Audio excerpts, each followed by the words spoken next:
Well, she will be our first African-American First Lady as of January 20th. But what do we really know about Michelle Obama? A new book called Michelle, a Biography is the first full-length biography written about her.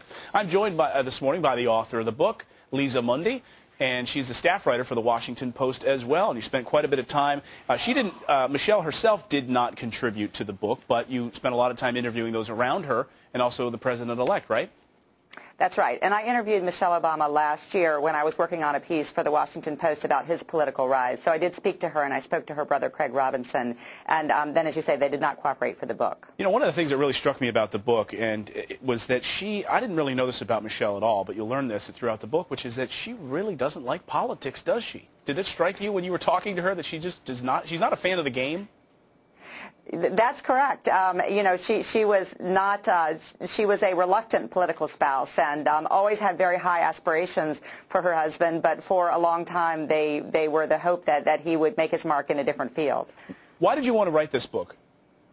Well, I think that she's a fascinating figure. I mean, she's controversial. You know, strong public women tend to be controversial. But when you think about, you know, 5 years ago, she was a hospital administrator and the wife of a long-shot Senate candidate.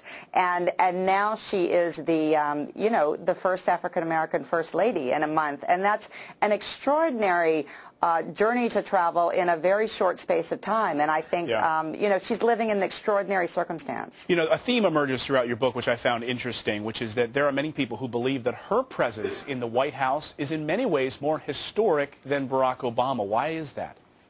Well, because she is the descendant of slaves, because her story is a classic African-American narrative and therefore a classic American narrative. Her family is from South Carolina. She has ancestors who were slaves.